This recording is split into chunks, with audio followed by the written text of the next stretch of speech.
ओमेरॉन academy, गणित की हर चुनौती अब होगी आसान। Welcome to the 8th lecture of integral calculus lecture series. आज हम डेफिनेट इंटीग्रल्स के बारे में सीखेंगे, जो कि बहुत ही इंपॉर्टेंट है। आपकी पॉलिटेक्निक हो या क्लास 12 की कोई भी एग्जाम हो, इस टॉपिक से तो क्वेश्चन हमेशा पूछा जाता है। अगर आप इंडेफिनिट इंटीग्रल्स के बारे में नहीं जानते हैं तो ये वीडियो आपके लिए नहीं है। पहले आप इस वीडियो के डिस्क्रिप्शन में दिए गए लिंक पर क्लिक करके हमारी चैनल में जाके लेक्चर 1 से लेक्चर 7 तक देख लीजिए। इंडेफिनिट इंटीग्रल्स पहले स्ट्रॉन्ग कर लीजिए, फिर आइए इस वीडियो में। ठीक है, तो चलिए शुरू करते हैं। तो हम सब जानते हैं integration x square D x को कैसे कैलकुलेट करते हैं, जो कि हम जानते हैं इनडेफिनिट इंटीग्रेशन है, जिसका वैल्यू होगा, जिसका मान होगा सर x³/3 प्लस सी, जहाँ सी क्या है, इंटीग्रेटिंग कांस्टेंट है। नाउ डेफिनिट इंटीग्रेशन ऐसा दिखता है, x² dx रहेगा, लेकिन यहाँ कुछ नंबर यहाँ होगा, कुछ नंबर यहाँ होगा। ठीक है, फॉर एग्जांपल मैंने यहाँ मान लीजिए, मैंने यहाँ 1 ले लिया, यहाँ 2 ले लिया।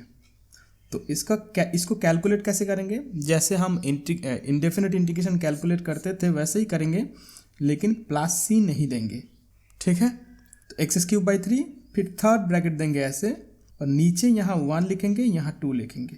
ठीक, अच्छा, यहाँ जो 1 है इसको बोलते हैं लोअर लिमिट। ठीक, और यहाँ जो 2 है इसको बोलते हैं अपर लिमिट। ठीक है, ओके। और यहाँ x=1 लिखते हैं कभी कभी, यहाँ x=2 लिखते हैं कभी कभी। ठीक है, तो कैलकुलेट कैसे करेंगे? पहले हम अपर लिमिट पुट करेंगे, उसके बाद लोअर लिमिट पुट करेंगे। ठीक है, तो पहले अपर लिमिट जब पुट करेंगे तो क्या आएगा सर? x की जगह क्या पुट करेंगे? 2 पुट करेंगे, तो 2³/3। ठीक है, बीच में एक माइनस देना है, फिर लोअर लिमिट पुट करेंगे। लोअर लिमिट क्या है? x=1, तो x की जगह 1 पुट कर देंगे, तो जो कि 1³/3 आएगा। तो कैलकुलेट करने के बाद 2³ यानी 8/3 माइनस 1/3, जो कि 7/3 इज माई आंसर। ठीक है, एक दूसरा एग्जांपल लेते हैं, integration let's say x dx। मान लीजिए यहाँ 0 to 2। ठीक है, तो इंटीग्रेशन x dx का फॉर्मूला क्या है सर? x²/2 आएगा, प्लस सी यहाँ नहीं देंगे, सीधा थर्ड ब्रैकेट देंगे, यहाँ x=0, यहाँ x=2 लिखेंगे। फिर क्या करेंगे? फिर हम अपर लिमिट पुट करेंगे, उसके बाद लोअर लिमिट पुट करेंगे। ठीक है, तो अपर लिमिट यानी x=2 पुट करेंगे, तो क्या आएगा? 2²/2 माइनस 0²/2, जो कि आएगा सर 4/2 माइनस 0 यानी 2। This is my answer. अब यहाँ थोड़ा ध्यान दीजिए, जब हम इंडेफिनिट इंटीग्रेशन पढ़ते थे, जो आंसर आता था वो क्या आता था? सम एक्स का फंक्शन आता था, प्लस सी आता था, है ना? कोई नंबर नहीं था, वो एक फंक्शन था। यहाँ देखिए जो आंसर आ रहा है वो नंबर के फॉर्म में आ रहा है, यहाँ 2 आया है या 7/3 आया है। तो क्वेश्चन ये है कि ये नंबर का मतलब क्या है, ये क्या दर्शाता है फंक्शन का?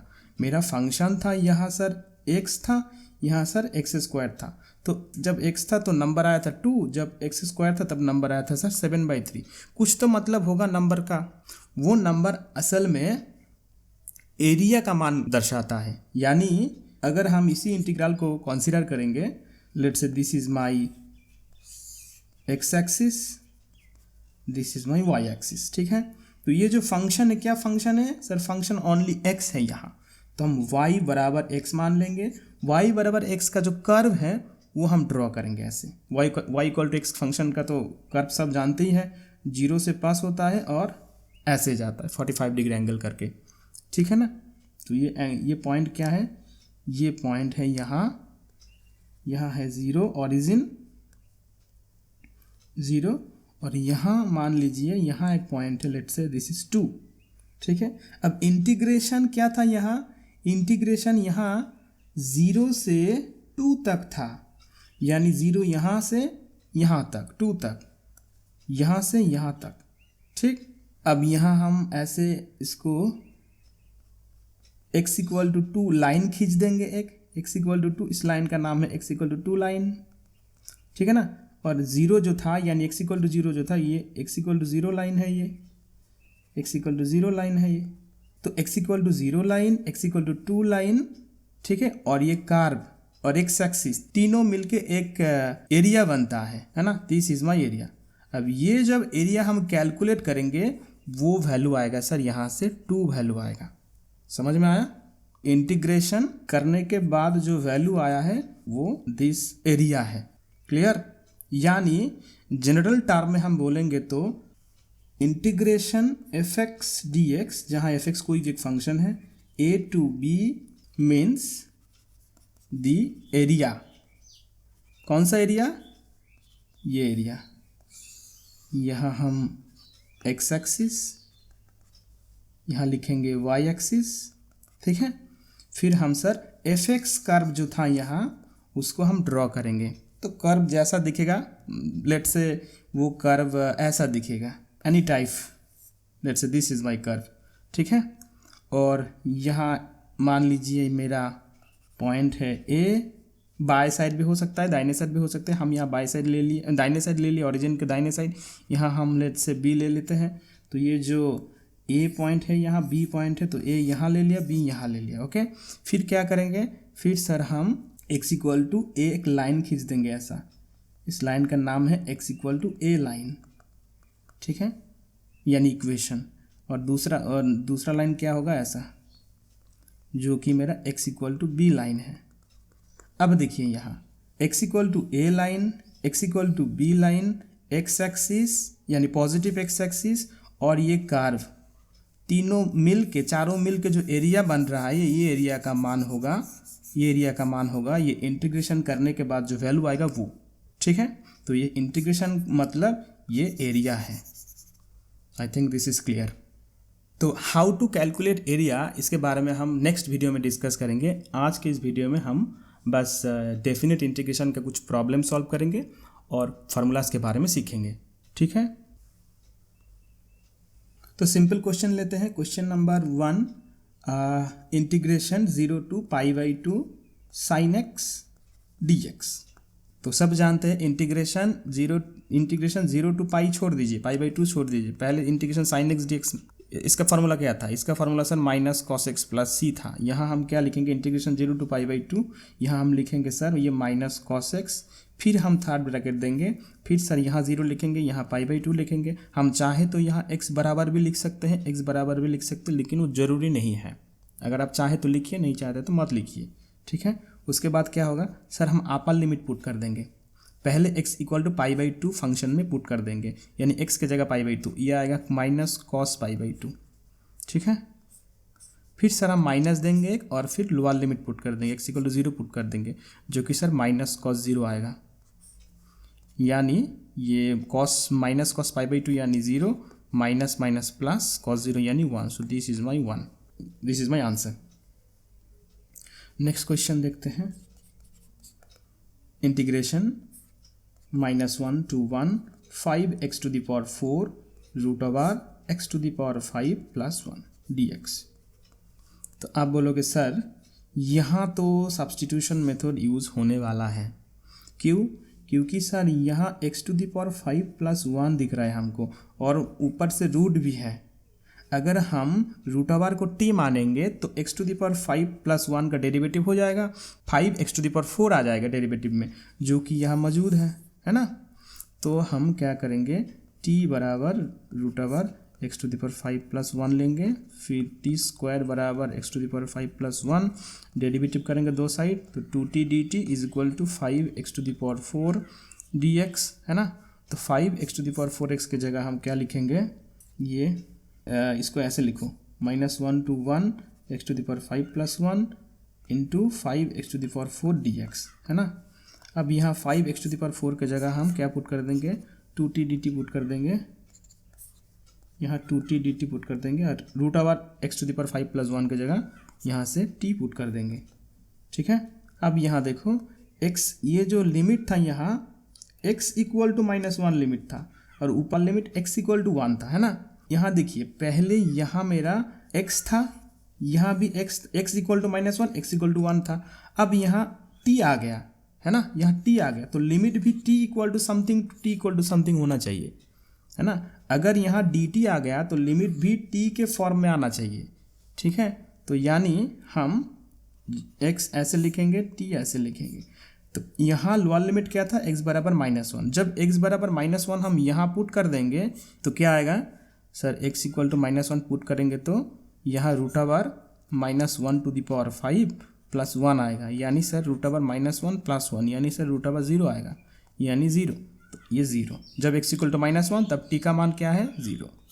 ओके, अब अपर लिमिट क्या था, 1, तो 1 लिखेंगे यहाँ। तो जब x इक्वल टू 1 है तो t बराबर कितना है, यहाँ x की जगह 1 पुट कर दो, कितना मिलेगा, t बराबर 2।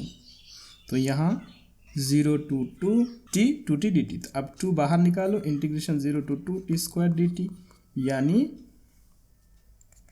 2 × t³/3। फिर हम ऐसे लेंगे। अच्छा, जब कांस्टेंट होगा तो कांस्टेंट को हमेशा बाहर रखेंगे, यानी जो थर्ड ब्रैकेट देंगे कैलकुलेट करते वक्त उससे भी बाहर उसको रख देंगे, 2 को कांस्टेंट को बाहर रख देंगे। तो 0 to 2 ये आ जाएगा 2/3, है ना, t³ 0 to 2।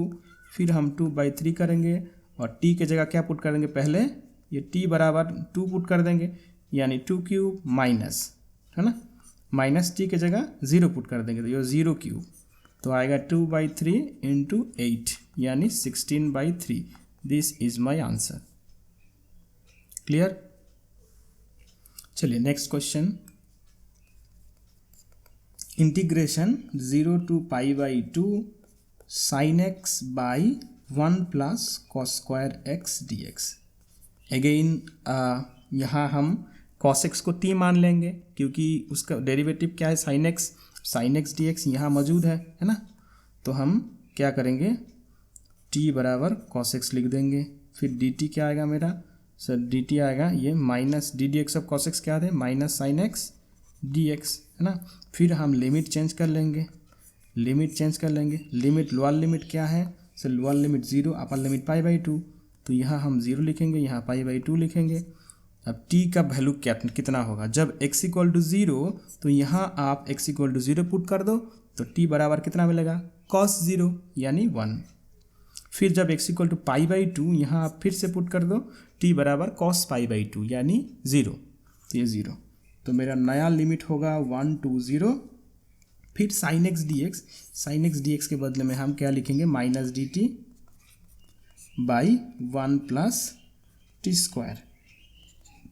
माइनस को बाहर कर देंगे और इसका फॉर्मूला है sir tan 1t limit 1 to 0। अब माइनस t के जगह पहले 0 पुट करेंगे, फिर 1 पुट करेंगे। तो जब पहले t अपर लिमिट पुट करेंगे यानी 0, तो tan 1 0 है ना, माइनस tan 1 1, ठीक है। अब अगर आपको tan 1 का मान पता है तो आप पुट कर दीजिए, अगर आपको नहीं पता है तो एग्ज़ाम में जैसा है वैसा ही छोड़ दीजिए, आपको फुल मार्क्स मिल जाएगा, ठीक है। तो बेटर है आप उसको कैलकुलेट कीजिए, अगर नहीं पता तो मत कीजिए, गलती नहीं होना चाहिए। आधा सॉल्व करेंगे लेकिन करेक्ट सॉल्व करेंगे, है ना। तो tan 1 0 मतलब 0, माइनस tan 1 1 मतलब π/4। tan 1 0 मतलब असल में tan 1 tan 0 होता है, tan 1 tan कैंसिल होकर 0 हो जाता है। tan 1 1 मतलब असल में tan 1 1 के जगह हम tan π/4 लिखते हैं, है ना। फिर tan 1 tan कैंसिल होकर π/4 आता है। तो अब यहाँ minus plus π/4, so this is my answer. Next question, integration 0 to 5 x e⁻ x dx। बताओ, यहाँ दो फंक्शन का प्रोडक्ट है, एक फंक्शन x, दूसरा फंक्शन e⁻x। अब एक फार्मूला था ILATE, वो लेक्चर नंबर 7 में हम डिस्कस किए हैं, ILATE, ठीक है। अब x क्या है, x सर एल्जेब्रिक फंक्शन है, यहाँ x आएगा। e⁻x क्या है, e⁻x सर एक्सपोनेंशियल फंक्शन है, तो लास्ट पे आएगा। तो हम पहले फर्स्ट फंक्शन किसको मानेंगे, x को मानेंगे।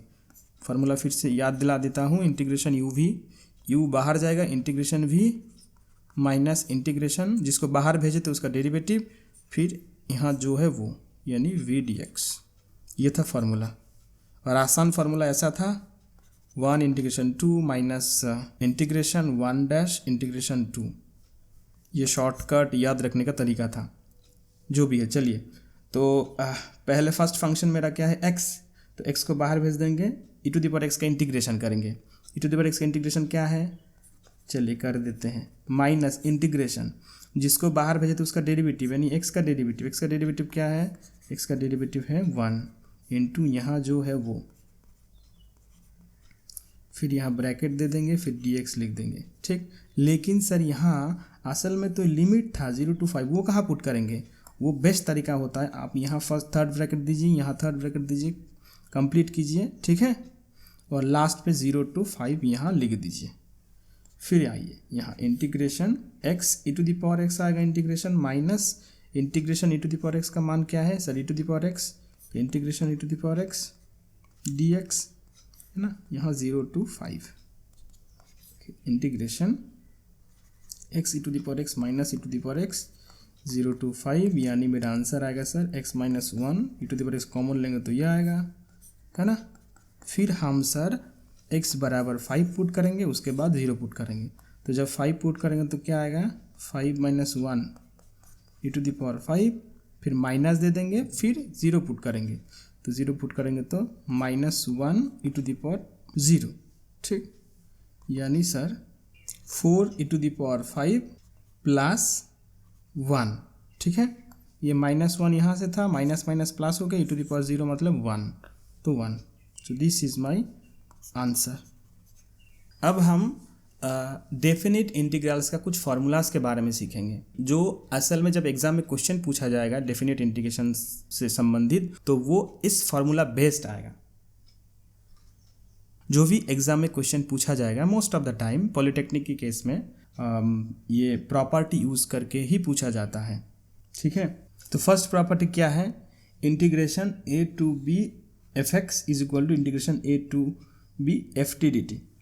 यहाँ देखिए चेंज क्या है, यहाँ x का फंक्शन था, यहाँ t का फंक्शन है, यानी जब वेरिएबल चेंज होता है, ओनली वेरिएबल चेंज होता है, लिमिट चेंज नहीं होता है, जस्ट वेरिएबल चेंज होता है। उस लिमिट क्या है, a b था, यहाँ भी a b है, तो चेंज क्या हुआ है, यहाँ सिर्फ और सिर्फ वेरिएबल यानी x था अब t हो गया, तो उस केस में इंटीग्रल्स का कोई वैल्यू चेंज नहीं होता है। यानी अगर हम यहाँ एग्जांपल लेंगे, जब हम आप कैलकुलेट करेंगे 1 to 2 लेट से x into cos x d x, उसका जो मान आएगा, और integration 1 to 2 t into cos T D T same आएगा।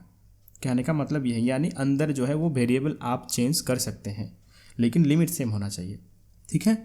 सेकंड प्रॉपर्टी में क्या है, देखिए यहाँ लिमिट यहाँ a टू b था, यहाँ b टू a आ गया है ना, तो जब limit upper limit lower limit होता है, लोअर लिमिट अपर लिमिट हो जाता है, उस केस में यहाँ एक माइनस आ जाएगा। मतलब आप जब 1 2 3 ठीक है x cube D x calculate करेंगे, उसका जो मान आएगा, और यहाँ 3 to 1 एक्स क्यूब का जो वैल्यू कैलकुलेट करेंगे, दोनों का मान सेम आएगा, लेकिन सामने एक माइनस आएगा। चलिए थर्ड फार्मूला क्या है, थर्ड फार्मूला है integration a to b f x d x होता है इंटीग्रेशन a टू c, एक नया टर्म c टू b। ये ऐसे आप देख सकते हैं, इंटीग्रेशन 1 to लेट से 5, ठीक है, एफ एक्स डी एक्स, तो इसको आप पहले 1 to 3 ले सकते हैं, फिर आप 3 to 5 ले लीजिए, नो प्रॉब्लम। यानी 1 से 5 तक जाना था, तो हम बीच में एक स्टॉपेज ले लिए हैं, यहाँ पहले 1 से 3 तक जाएंगे, फिर 3 से 5 तक जाएंगे, 1 से 3 फिर 3 से 5, नो प्रॉब्लम। यानी फर्स्ट लिमिट 1 से 5 तक जाना है, अब बीच में आप कितने बार भी ब्रेक ले सकते हैं, 1 to 3 जाएंगे, फिर 3 to 4 जाएंगे, फिर 4 to 5 जाएंगे, ठीक है, नो प्रॉब्लम। चलिए नेक्स्ट फार्मूला है, ये बहुत ही इंपॉर्टेंट फार्मूला है, वेरी वेरी इंपॉर्टेंट। एग्जाम में जब क्वेश्चन पूछा जाएगा, खास करके पॉलिटेक्निक में, this is the property that you have to apply, ठीक है। Integration a to b f x d x क्या होता है, f of a plus b minus x, यानी x को हम चेंज कर देंगे किससे, a plus b minus x. Example लेते हैं, मान लीजिए आपके पास ये है integration let say a to b sine x d x, ठीक है। तो आप इसको ऐसे कैलकुलेट कर सकते हैं, integration a to b sine x के बदले में यहाँ x था ना, यहाँ x के बदले में क्या पुट कीजिए आप, x के बदले में आप a plus b minus x put कर सकते हैं, यानी a plus b minus x. This is a property, दूसरा एग्जांपल, जैसे आपको इंटीग्रेशन करना है, integration 0 to π/2 sin x dx, ठीक है। तो आप क्या कर सकते हैं, इसको 0 to π/2 कर सकते हैं और साइन लिखेंगे यहाँ। x के बदले में आप क्या कीजिए, x के बदले में आप 0 + π/2 - x लिख सकते हैं, 0 + π/2 - x dx, यानी जो आएगा 0 to π/2 sin π/2 - x यानी cos x। तो ऐसे आप x अंदर जो होगा फंक्शन उसको a + b - x से रिप्लेस कर सकते हैं, वेरिएबल का मान, ठीक है। तो नेक्स्ट है integration 0 to a f(x) dx = 0 to a f(a - x)। देखिए ये प्रॉपर्टी और जो प्रॉपर्टी नंबर 3 है ये दोनों सेम ही है, ठीक है। यहाँ a था, यहाँ 0 लिख दिया, यहाँ b था, यहाँ a लिख दिया। वहाँ क्या था सर, a + b - x से रिप्लेस होता था, यहाँ सर 0 + a - x से रिप्लेस होगा, यानी a - x से रिप्लेस होगा, ठीक है। प्रॉपर्टी नंबर नेक्स्ट प्रॉपर्टी है integration 0 to 2a f(x) dx = integration 0 to a f(x) plus integration 0 to a f(2a - x)। यानी मैं एग्जांपल देता हूँ इसका। सपोज आपके पास 0 to लेट से 10 है और लेट से यहाँ x cos x e⁻x है, तो आप इसको ऐसे लिख सकते हैं 0 to 10 x e⁻x dx plus 0 to 10, यहाँ x के बदले में क्या लिखेंगे हम, यहाँ x के बदले में हम 10 - x से रिप्लेस कर देंगे, 10 - x into e⁻10 - x dx, ठीक है।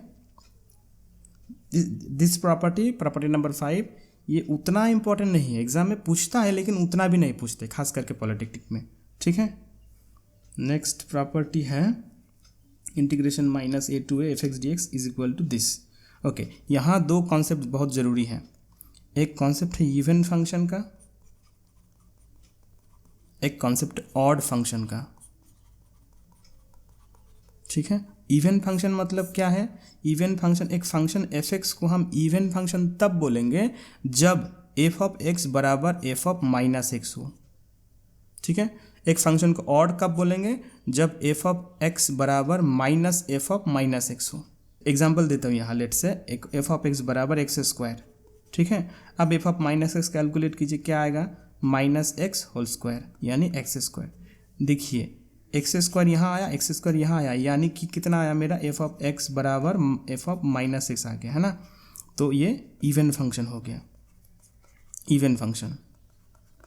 इस केस में ऑड फंक्शन के केस में देखिए, हम एग्जांपल लेता हूँ, लेट से f(x) = लेट से sin x, ठीक है। तो अब f(-x) कैलकुलेट कीजिए, कितना आएगा, sin(-x)। हम सब जानते हैं माइनस बाहर आ जाता है, तो ये sin x होगा। तो ये क्या है, f(x) बराबर कितना आ गया, -f(-x) आ गया, है ना। देखिए यहाँ sin x था, यहाँ -sin x है, तो f(-x) बराबर -f(x), तो ये क्या हो गया, मेरा ऑड फंक्शन हो गया।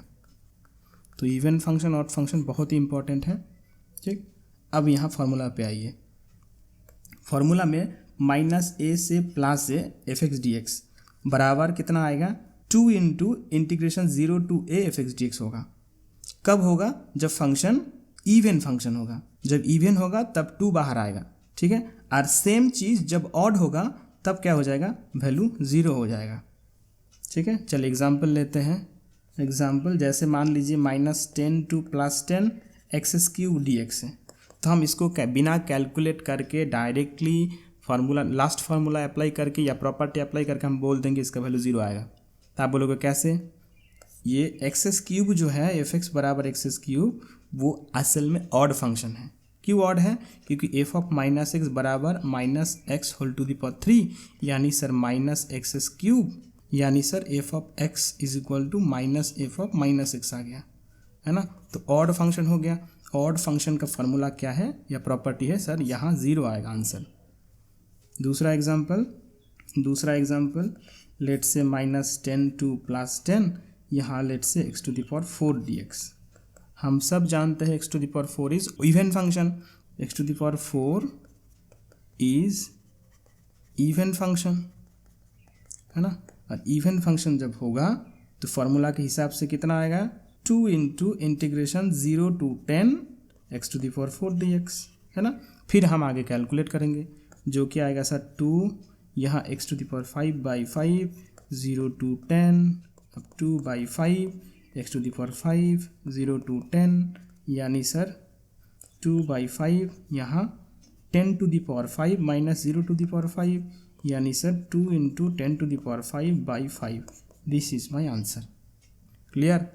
चलिए अब यहाँ थोड़ा एक ट्रिक बता देता हूँ मैं। ट्रिक तो नहीं है, जब भी आप देखेंगे इंटीग्रेशन ऐसा आता है, इंटीग्रेशन -3 से +3, इंटीग्रेशन -2 से +2, इंटीग्रेशन -a से +a, है ना। जब minus something two plus something integration आएगा तो आप याद रखिए मोस्ट ऑफ द टाइम क्या होता है, फार्मूला नंबर 7 यहाँ लास्ट फार्मूला जो है यहाँ या प्रॉपर्टी वो अप्लाई होता है। तो जब भी आप इंटीग्रेशन डेफिनेट इंटीग्रल में आप देखेंगे minus something two plus something है लिमिट, तब आप हमेशा कोशिश कीजिए अंदर वाला जो फंक्शन है वो डिटरमाइन करने के लिए क्या ये ऑड फंक्शन है, क्या ये इवन फंक्शन है। अगर वो ऑड फंक्शन है तो कैलकुलेट करने का कोई ज़रूरत नहीं है, डायरेक्टली आंसर लिख देंगे 0। अगर अंदर जो है वो इवन फंक्शन है तो हम 2 × करके फार्मूला या प्रॉपर्टी अप्लाई कर देंगे। क्लियर। तो चलिए नेक्स्ट वीडियो में हम क्या करेंगे, डेफिनेट इंटीग्रेशंस का जो एग्जाम में पूछा जाता है क्वेश्चन वो सॉल्व करेंगे यूजिंग दिस प्रॉपर्टी। ओके।